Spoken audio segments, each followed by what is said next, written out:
Hi అండి, అందరూ బాగున్నారా? ఈరోజు మనం శకుంతలాదేవి తన జన్మ వృత్తాంతాన్ని దుష్యంతుడికి ఏ విధంగా వివరించిందో ఈ కథలో చూద్దాం. రాజా, ధర్మ స్వరూపుడని ప్రజలచే ప్రశంసించబడే కర్మ మహర్షియే నా తండ్రి అన్నది. దుష్యంతుడు తనలో ఇట్లా ఆలోచించాడు. ఈమె మునికన్యే అయితే నా మనస్సు ఈమెపై లగ్నమయ్యేదే కాదు. కర్మ మహర్షి ఇంద్రియాలను జయించిన మహాత్ముడని అందరికీ తెలుసు. అందువల్ల ఈ మాటల్ని నమ్మలేకుండా ఉన్నాను.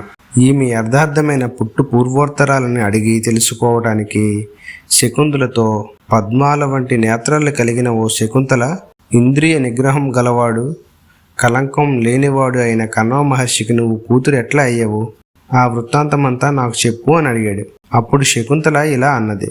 ఓ రాజా, పూర్వం ఓ మునిశ్రేష్ఠుడు నా గురించి నా తండ్రి గారైన కణవ మహర్షిని అడుగగా, అప్పుడు కణ్వుడు నేను వినేటట్లుగా చెప్పిన నా వృత్తాంతాన్నంతా మీకిప్పుడు చెప్తాను, వినండి. తపశ్శక్తి చేత బ్రహ్మర్షి అయినవాడు, పుణ్యాత్ముడు, మునిశ్రేష్ఠుడైన విశ్వామిత్రుడు అత్యంత ఘోరమైన తపస్సు చేస్తూ ఉండగా భయపడిపోయిన దేవేంద్రుడు అప్సరస అయిన మేనకను పిలిచి విశ్వామిత్రుని తపస్సు భంగం చేయమని ఆదేశించాడు. అందుకు మేనక ఇలా అన్నది. మహేంద్ర, విశ్వామిత్రుడు బహు కోపిష్టి. బ్రహ్మతో సమానమైన వశిష్ఠుని పుత్రులందరినీ చంపి పుత్రశోకంలో నెట్టాడు. నీవు కూడా విశ్వామిత్రుడంటే భయపడుతూనే ఉంటావు.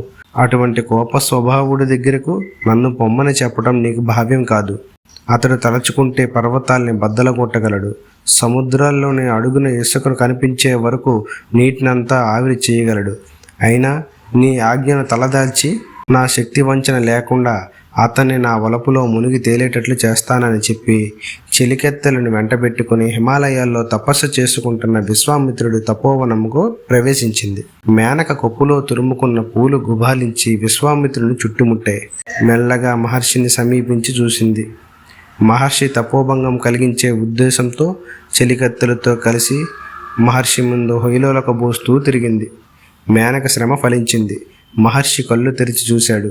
ఎదురుగా అందమైన స్త్రీ తన సౌందర్యాల్ని బట్టబయలు ఉండటం చూసి వెంటనే మన్మధుడు వలలో చిక్కుకున్నాడు. నిగ్రహాన్ని కోల్పోయాడు. ఒళ్ళంతా మేనక పొందు కోసం విలవిల్లాడాడు.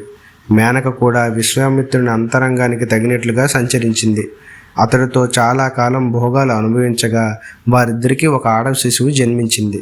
మేనక ఆ బిడ్డను మాలిని నది తీరాన ఇసుక తిన్నెపై ఉంచి తాను దేవలోకానికి వెళ్ళిపోయింది. విశ్వామిత్రుడు కూడా తపోవనానికి వెళ్ళిపోయాడు. ముని ప్రభావం చేత పక్షులు గుంపులుగా వచ్చి తమ రెక్కల నీడలో ఉంచి శిశువును క్రూర మృగాల నుండి కాపాడాయి. ఆ సమయంలో కణవ మహర్షి అతని శిష్యులు కలిసి నదీ స్నానానికి పోతూ ఈ శిశువుని పక్షుల చేత రక్షించబడడం చూశారు. శకుంతలమునుచే అనగా పక్షులచే రక్షించబడింది కాబట్టి ఈ శిశువుకు శకుంతల అని నామకరణం చేసి ఆశ్రమానికి తీసుకుని వచ్చి గారాబంగా పెంచుకుంటున్నాడు. ఈ విధంగా తన పుట్టుక గురించి శకుంతల దుష్యంతునితో చెప్పింది. తరువాయి భాగంలో ఏం జరిగిందో చూద్దాం. అంతవరకు సెలవు. ఇలాంటి ఇంకెన్నో ఇంట్రెస్టింగ్ విషయాలు తెలుసుకోవడానికి మన ఛానల్ని లైక్, షేర్, సబ్స్క్రైబ్ చేసుకోండి.